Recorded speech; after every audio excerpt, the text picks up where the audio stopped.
Our Hiligaynon word for the day is paamulya.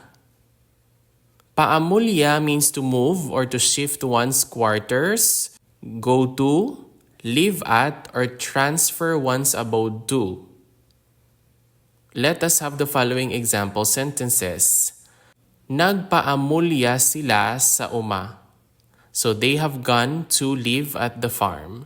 So uma is farm, sila is they, so nagpaamulya sila sa uma. Another one is, sa isa ka semana, nagapaamulya ako sa Negros nga nakatundan. So next week, I am going to move to Negros, West Negros.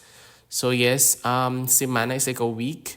And then Negros nga nakatundan is, Negros is the name of the island, or it can also be, there are provinces there, Negros Occidental and Negros Oriental. So, nakatundan is west. So, sa isa ka semana, magapaamulya ako sa Negros nga nakatundan. And that is all about for our Hiligaynon word for the day, paamulya.